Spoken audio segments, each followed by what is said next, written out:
Bonjour amis milanistes, j'espère que vous allez bien. Alors, pour ceux qui ont déjà quitté ma vidéo, comme d'habitude, hein, tant pis pour eux, voilà, on a plein de choses aujourd'hui à raconter. Première chose, on va parler bien sûr du match qui s'est passé hier face au Torino. On aura les notes des joueurs et on va parler aussi d'un transfert qui a été fait d'un jeune joueur colombien. Donc restez bien avec moi la famille, restez bien avec moi les amis, parce qu'aujourd'hui vous allez tout savoir. Et aussi j'ai une petite anecdote que je dirai en fin de vidéo. Donc c'est bien pour ça qu'il faut bien rester jusqu'à la fin, parce que les meilleures choses sont toujours mises à la fin. Alors commençons. Le match de Torino. Ah, putain, les gars. Franchement, j'ai cru que j'allais aller dormir avec la rage au ventre, avec les nerfs, que Milan allait rentrer chez lui avec 0 point de Turin. Mais vous savez quoi? On a mis 3 buts et on a pris les 3 points.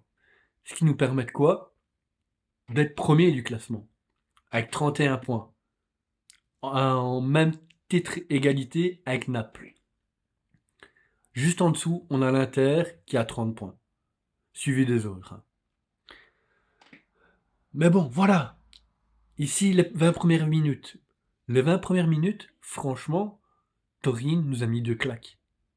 Comme ça. Tac, tac. 2 claques dans la gueule. On n'a rien compris.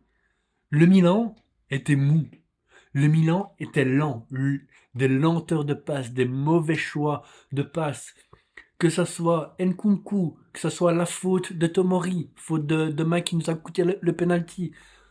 Le, la mauvaise prise de décision de certaines passes. On était nulle part. On était vraiment nulle part dans ces 20 premières minutes. Le pire, pour moi, ça a été Nkunku. Plusieurs fois, il a fait des passes qui nous ont valu, l'un, une d'entre elles nous a valu justement un goal. Parce que, pourquoi? Il reçoit la passe, il essaie de la contrôler, et je sais pas, j'ai eu l'impression, voilà, c'était une petite feuille qui faisait 100 grammes, et que à peine qu'on le poussait, monsieur est tombé à terre. Comme s'il y avait faute. Allez, s'il te plaît. Franchement, ça m'a vraiment mis des nerfs. Après, sorti de nulle part, la joie pour moi. Et j'ai pas pu m'empêcher de crier, je vous avoue. Il était 10 heures au soir, mais j'ai pas pu m'empêcher de crier. Le goal de Rapiot. Tir de 25 mètres. Juste en dessous de la latte. Le gardien n'a rien su faire. Il l'a pas vu partir, en fait, tout simplement. Il l'a pas vu partir. Et de là, on a commencé à voir un Milan différent. Totalement différent. Voilà, c'est vrai à la fin de la première mi-temps, voilà, on s'est créé quelques occasions, mais qui n'étaient pas non plus extraordinaires. Mais c'était déjà beaucoup mieux. Milan commençait à revenir, à montrer qu'il était présent, à montrer sa rage de vaincre. Et ça a fait plaisir. Deuxième mi-temps, un beau Milan, qui a commencé à créer de belles occasions. Puis, ouais, j'ai oublié de parler en première mi-temps, l'hécatombe, hein, c'était vraiment l'hécatombe, hein. Donc on se faisait prendre 2 buts dans la gueule. Raffaeleo blessé, sorti à la 30e minute. Bien sûr, grâce à Rabiot, à la 24e minute, on a mis un goal. Donc là, on était à 2-1. Deuxième mi-temps, rentrée de Pulisic, extraordinaire ce mec. Extraordinaire. Le mec, il revient d'un 39 de fièvre. Il monte sur le terrain, il nous en met 2. Il nous fait gagner la partie. Pardon, je suis encore malade, comme je vous avais dit. Pour ceux qui regardent mes vidéos précédentes, voilà, j'avais dit que j'étais malade. Ça faisait une petite semaine que je ne faisais plus de vidéos. Là, je suis encore un petit peu pris un peu du nez. Et je tousse encore un petit peu, mais je prends des médicaments. J'essaie de me soigner. Voilà. Soit c'était la petite parenthèse, vite fait, bien fait. Puis, donc, continuons. Deuxième période. Rentrée de Pulisic, qui a fait vraiment du bien au Milan. Il a fait vraiment du bien. Le mec, première touche, goal, directement. Direct. Et même, il a changé la façon de Nkunku. car Nkunku à la première temps, il était irregardable, irregardable. Il méritait pas d'être sur le terrain, il méritait pas de jouer à Milan. Même en Serie A, il méritait pas pour moi. Cette première mi-temps, il était vraiment nulle part. En deuxième mi-temps, il s'est bien rattrapé, il a fait quelques beaux jeux, ça a fait vraiment plaisir. De ce fait-là, ben voilà, on a eu aussi un excellent Ricci avec une belle passe décisive sur le troisième goal. Ah non, je crois que c'était sur le 2-2 ou sur le 3-2. Je ne sais plus. Je ne sais plus. Enfin, soit. Voilà, tout simplement pour dire que voilà, les joueurs dès la deuxième mi-temps ont vraiment montré qu'ils avaient la rage, qu'ils voulaient gagner cette partie. Et moi, je le sentais aussi, hein, un petit peu quand on a commencé cette deuxième mi-temps. Je me suis dit, là, le Milan, il a possibilité de reprendre le match. Il a possibilité d'aller chercher les 3 points. Et c'est franchement ce que Milan a fait. Il a gardé la tête haute, il a relevé le torse et il s'est dit on va aller chercher les 3 points, on va pas faire comme on a fait avec les autres petites équipes. Quand je parle de petite équipe, je parle de la Cremonese, de Pise et de Parme aussi. Parce que sur ces 3 rencontres-là, Milan a pris que 2 points. Je sais pas si vous vous souvenez, enfin soit. Donc pour finir un petit peu pour cette deuxième mi-temps, euh, belle rentrée de Ricci, franchement m'a bien impressionné et belle parole de Mister Allegri qui disait justement lors de sa conférence de presse d'avant-match que Ricci était un homme fiable, un joueur fiable et il l'a démontré encore hier. Franchement, chapeau, chapeau. J'aurais cru peut-être voir un Yachar rentrer un petit peu, mais voilà, c'est pas grave, il aura encore l'occasion de rentrer. À mon avis, il est encore un petit peu en dessous en termes de conditions, mais bon, voilà, c'est un joueur que on verra certainement dans les prochains matchs. Ce qu'il faut savoir aussi, les gars, c'est que depuis le début de la saison, on n'a pas eu une seule fois l'équipe au complète. On n'a pas eu une seule fois les titulaires à 100%. Une fois, c'était Pulisic qui n'était pas là, on récupère Rafael. Une fois Rafael qui part, Pulisic revient, on perd Jiménez, Nkunku, Rabiot. C'était l'hécatombe ces 3 premiers mois de Serie A. Franchement, c'était l'hécatombe. Et franchement, Mister Allegri fait un miracle pour l'instant. Pour moi, l'équipe du Milan, à l'heure actuelle, quand on compare avec l'Inter et le Naples, on est en dessous. Mais malgré tout, on est premier. Avec Pulisic, qui est aussi premier du classement des buteurs, avec 7 points, avec 7 buts marqués, à égalité avec qui Lautaro Martinez, qui lui est vraiment un attaquant de pointe, un attaquant un attaquant pur, tandis que Pulisic c'est pas son rôle, lui il est plus dans les extérieurs.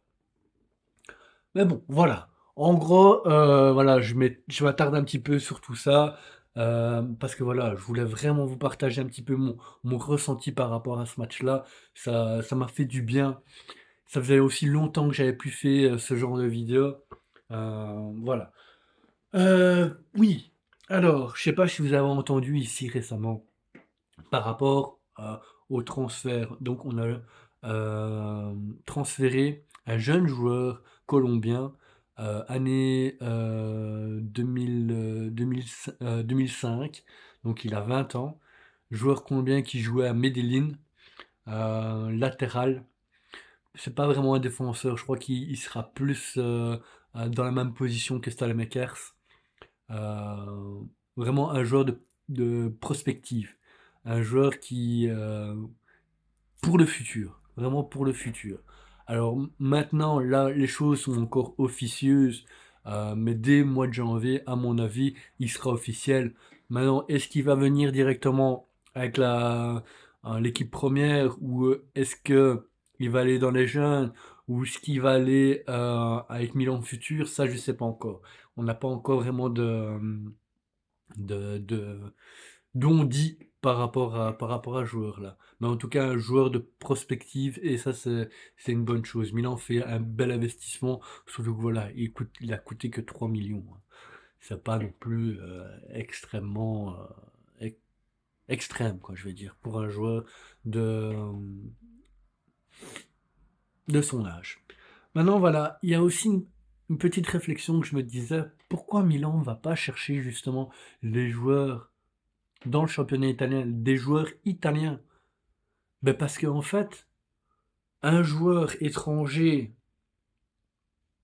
et un joueur italien a la même force,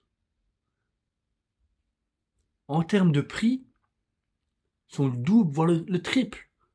Ici, on a pris ce joueur-là, ce joueur colombien que je me souviens plus de son nom, désolé, parce que j'avais tellement de choses en tête. Je me souviens plus de son nom, mais bon, à la limite, je vous le mettrai en commentaire. Ou si vous le savez, mettez-le moi en commentaire. Ça ferait plaisir. Euh, je vais prendre un joueur, allez, un joueur qui joue à Lecce, un latéral, qui est de même prospective que lui, qui est de même force. Lui va coûter 7 à 9 millions.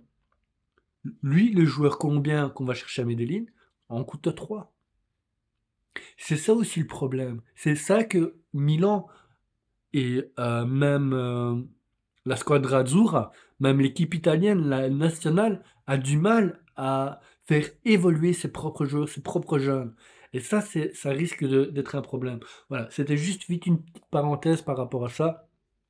C'est parce que j'y pensais, voilà. Et je voulais vous le dire, tout simplement, hein. De toute façon, on est en famille, on est entre amis, on se fait plaisir, il n'y a rien qui est interdit ici. Voilà. Dernière petite chose.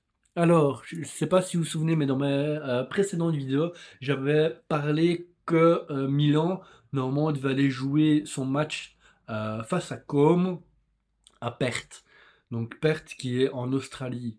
Et ici, on vient d'avoir des nouvelles et ça n'ira pas jouer à Perth. Alors vous allez me dire, ben, ils vont aller jouer au Milan. Ben non plus. Non plus. Parce que la Serie A, la Ligue, la FIFA veut que le match Milan-Comme se joue le jour où il a été décidé dans le calendrier. Mais ce jour-là, San Siro est pris par des festivités. Mais c'est ça que je comprends pas. Alors j'espère que les dirigeants du Milan, à ce moment-là, vont se réveiller et vont dire, allez, c'est pas grave, on ne sait pas jouer le jour-là, on le met un mercredi d'après ou mercredi encore d'après. Surtout que voilà, Milan n'est pas tenu par tout ce qui est Coupe d'Europe. La même chose pour Com. Donc je vois pas où serait le mal. Il n'y aurait rien qui pourrait vraiment faire en sorte que ce match ne se joue pas un peu plus tard, qu'il soit décalé. C'est ça que je comprends pas. Enfin, voilà. Pour aujourd'hui, c'est tout. J'espère qu'en tout cas cette vidéo vous a plu, pour ceux qui sont restés en tout cas jusqu'à la fin. Merci en tout cas de me suivre, merci de me soutenir, me faire des likes, me faire des commentaires, j'en ai vraiment besoin pour que ma chaîne puisse évoluer et être vue par plus de gens.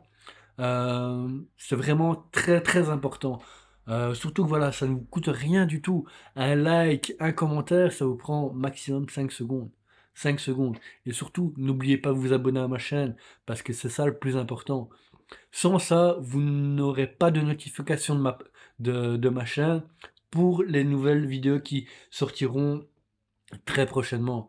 Ici, je vais préparer quelques vidéos pour que sûrement les futures rumeurs qu'on va entendre pour le mois de janvier, parce que voilà, ici, on est début décembre et dans à peine un mois, le marché des transferts s'ouvre et qui sait est-ce que Jiménez va rester ou pas, parce que là aussi il y a tout un débat, mais genre je le ferai plus tard parce que là je m'éternise, je suis à presque 15 minutes de vidéo alors que je voulais en faire juste une petite de 5-10 minutes.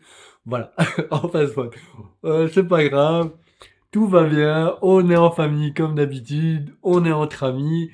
En tout cas les gars, je vous souhaite une très belle fin de journée, Forza Milan per sempre, et comme d'habitude, à la prochaine. Solo mai ti lascerò, sono nato rosso nero. Sento il battito che sale, corre forte nella notte, tra paure e tra silenzio.